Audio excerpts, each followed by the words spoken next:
श्रीमद्भागवत महापुराण एकादश स्कंद अध्याय 14 भक्ति योग की महिमा तथा ध्यान विधि का वर्णन। उद्धव जी ने पूछा, श्री कृष्ण ब्रह्मवादी महात्मा आत्म कल्याण के अनेकों साधन बतलाते हैं। उनमें अपनी अपनी दृष्टि के अनुसार सभी श्रेष्ठ हैं अथवा किसी एक की प्रधानता है। मेरे स्वामी, आपने तो अभी अभी भक्ति योग को ही निरक्षेप एवं स्वतंत्र साधन बतलाया है, क्योंकि इसी से सब ओर से आसक्ति छोड़कर मन आप में ही तन्मय हो जाता है। भगवान श्री कृष्ण ने कहा, प्रिय उद्धव, यह वेदवाणी समय के फेर से प्रलय के अवसर पर लुप्त हो गई थी। फिर जब सृष्टि का समय आया तब मैंने अपने संकल्प से ही इसे ब्रह्मा को उपदेश किया। इससे मेरे भागवत धर्म का ही वर्णन है। ब्रह्मा ने अपने ज्येष्ठ पुत्र शंभु मनु को उपदेश किया और उनसे भृगु, अंगिरा, मरीचि, पुलहा, अत्रि, पुलस्त्य, कर्तु इन 7 प्रजापति महर्षियों ने ग्रहण किया। तदंतर इन महर्षियों की संतान देवता, दानव, गुहयक, मनुष्य, सिद्ध, गंधर्व, विद्याधर, चारण, किन्देव, किन्नर, नाग, राक्षस और किमपुरुष आदि ने इसे अपने पूर्वज इन्हीं ब्रह्म ऋषियों से प्राप्त किया। सभी जातियों और व्यक्तियों के स्वभाव, उनकी वासनाएं सत्व, रज और तमोगुण के कारण भिन्न भिन्न हैं। इसलिए उनमें और उनकी बुद्धिवृत्तियों में भी अनेकों भेद हैं। वे सभी अपनी अपनी प्रकृति के अनुसार उस वेदवाणी का भिन्न भिन्न अर्थ ग्रहण करते हैं। वह वाणी ही ऐसी अलौकिक है कि उसमें विभिन्न अर्थ निकलना स्वाभाविक ही है। इस प्रकार स्वभाव भेद तथा परंपरागत उपदेश के भेद से मनुष्य की बुद्धि में भिन्नता आ जाती है, और कुछ लोग तो बिना किसी विचार के वेद विरुद्ध पाखंड मतावलंबी हो जाते हैं। सभी की बुद्धि मेरी माया से मोहित हो रही है। इसी से वे अपने अपने कर्म संस्कार और अपनी अपनी रुचि के अनुसार आत्म कल्याण के साधन भी एक नहीं अनेकों बतलाते हैं। पूर्व मीमांसक धर्म को, साहित्य आचार्य यश को, काम शास्त्री काम को, योगवेता सत्य और शम दम आदि को, दंड नीतिकार ऐश्वर्य को, त्यागी त्याग को और लोकायतित भोग को ही मनुष्य जीवन का स्वार्थ परम लाभ बतलाते हैं। कर्म योगी लोग यज्ञ, तप, दान, व्रत तथा यम नियम आदि को पुरुषार्थ बतलाते हैं, परंतु ये सभी कर्म हैं।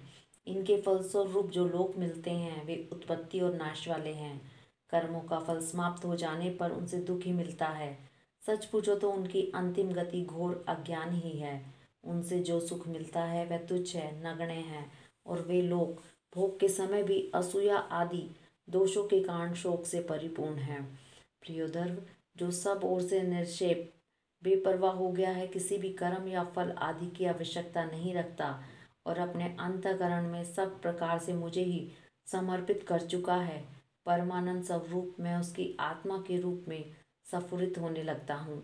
इससे वह जिस सुख का अनुभव करता है वह विषय लोलुप प्राणियों को किसी प्रकार मिल नहीं सकता। जो सब प्रकार के संग्रह परिग्रह से रहित अकिंचन है, जो अपनी इंद्रियों पर विजय प्राप्त करके शांत और समदर्शी हो गया है, जो मेरी प्राप्ति से ही मेरा सानिध्य का अनुभव करके ही सदा सर्वदा पूर्ण संतोष का अनुभव करता है, उसके लिए आकाश का एक एक कोना आनंद से भरा हुआ है। जिसने अपने को मुझे सौंप दिया है वह मुझे छोड़कर न तो ब्रह्मा का पद चाहता है और न देवराज इंद्र का। उसके मन में न तो सार्वभौम सम्राट बनने की इच्छा होती है और न वह स्वर्ग से भी श्रेष्ठ रसातल का स्वामी होना चाहता है। वह योग की बड़ी बड़ी सिद्धियों और मोक्ष तक की भी अभिलाषा नहीं करता।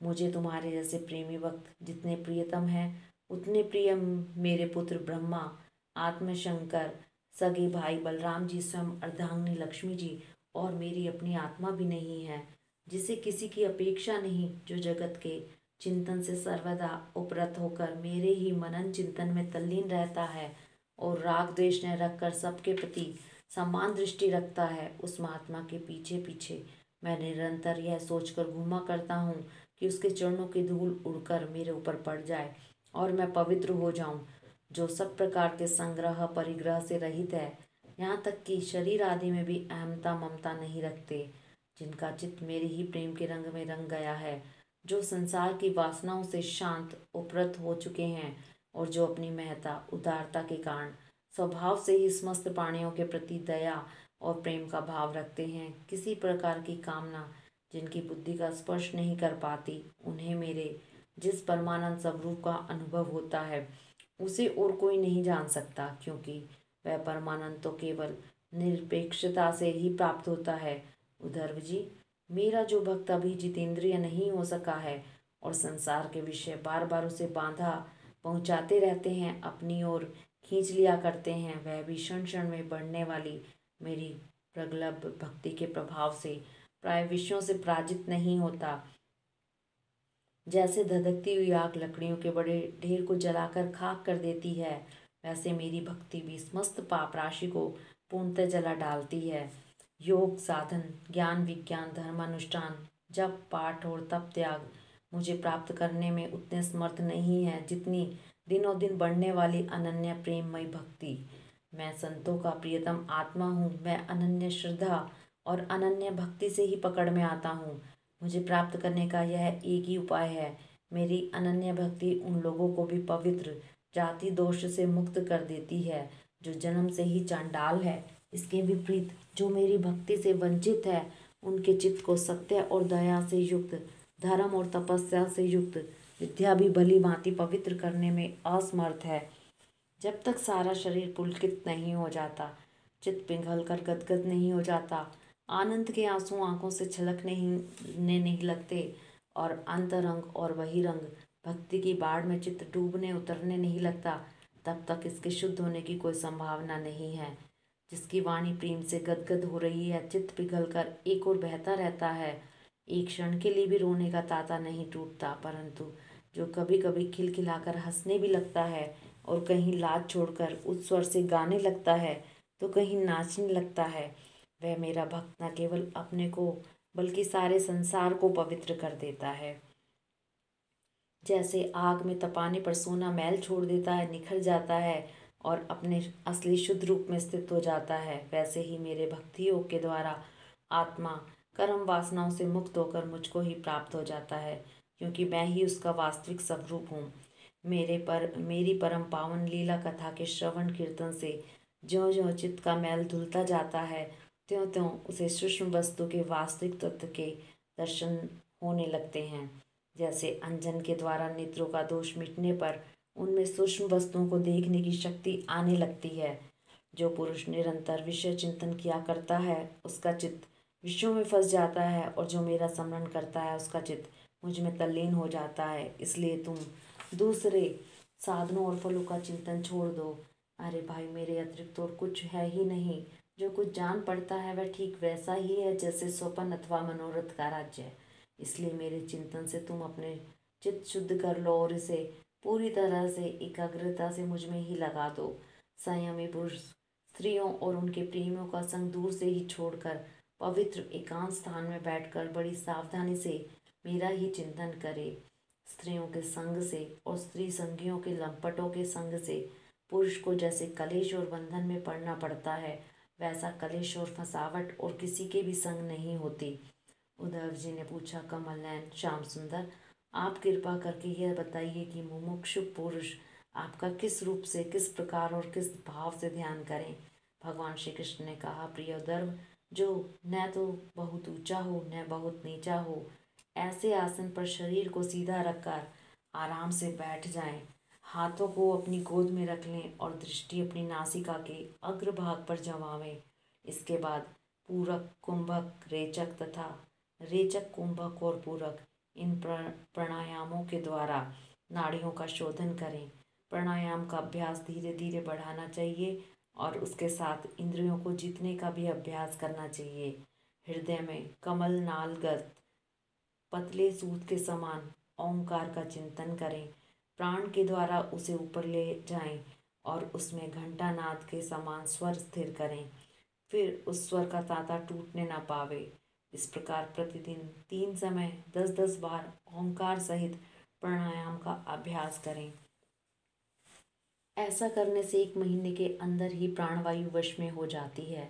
इसके बाद ऐसा चिंतन करें कि हृदय एक कमल है, वह शरीर के भीतर इस प्रकार स्थित है मानो उसकी डंडी तो ऊपर की ओर है और मुंह नीचे की ओर।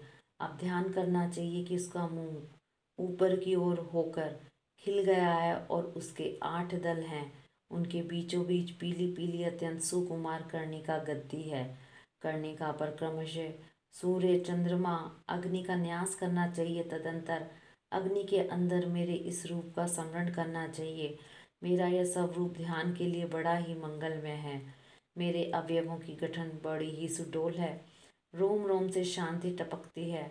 मुख कमल अत्यंत प्रफुल्लित और सुंदर है। घुटनों तक लंबी मनोहर चार भुजाएं हैं। बड़ी ही सुंदर और मनोहर गर्दन है। मरकत मणि के समान सुस्निग्ध कपोल है। मुख पर मंद मंद मुस्कान की अनोखी सी छटा है। दोनों ओर के कान बराबर हैं और उनमें मकराकृत कुंडल झिलमिल झिलमिल कर रहे हैं। वर्षाकालीन मेघ के समान श्यामल शरीर पर पीतांबर वस्त्र फहरा रहा है। श्री वत्स एवं लक्ष्मी जी का चिन्ह वक्ष स्थल पर दाएं बाएं विराजमान है। हाथों में क्रमशः शंख, चक्र, गदा, पद्म धारण किए हैं। गले में वनमाला लटक रही है। चरणों में नुपुर शोभा दे रहे हैं। गले में कौस्तुभ मणि जगमगा रही है। अपने अपने स्थान पर चमचमाते हुए किरीट, कंगन, करधनी और बाजूबंद शोभायमान हो रहे हैं। मेरा एक एक अंग अत्यंत सुंदर एवं हृदयहारी है। सुंदर मुख और प्यार भरी चितवन कृपा प्रसाद की वर्षा कर रही है। उधर मेरे इस सुकुमार रूप का ध्यान करना चाहिए और अपने मन को एक एक अंग में लगाना चाहिए। बुद्धिमान पुरुष को चाहिए कि मन के द्वारा इंद्रियों को उनके विषयों से खींच ले और मन को बुद्धि रूप सारथी की सहायता से मुझ में ही लगा दे, चाहे मेरे किसी भी अंग में क्यों न लगे। जब सारे शरीर का ध्यान होने लगे तब अपने चित्त को खींचकर एक स्थान में स्थिर करें और अन्य अंगों का चिंतन न करके केवल मंद मंद मुस्कान की छटा से युक्त केवल मेरे मुख का ही ध्यान करें। जब चित्त मुखारविंद में स्थिर ठहर जाए तब उसे वहाँ से हटाकर आकाश में स्थिर करें। तदंतर आकाश का चिंतन भी त्याग कर मेरे स्वरूप में आरूढ़ हो जाएं और मेरे सिवा किसी भी वस्तु का चिंतन न करें। जब इस प्रकार चित्त समाहित हो जाता है तब जैसे एक ज्योति दूसरी ज्योति से मिलकर एक हो जाती है, वैसे ही अपने में मुझे और मुझ सर्वात्मा में अपने को अनुभव करने लगता है। जो योगी इस प्रकार तीव्र ध्यान योग के द्वारा मुझ में ही अपने चित्त का संयम करता है, उसके चित्त से वस्तु की अनेकता, तत्संबंधी ज्ञान और उनकी प्राप्ति के लिए होने वाले कर्मों का भ्रम शीघ्र ही निवृत्त हो जाता है। हरि ओम तत्सत।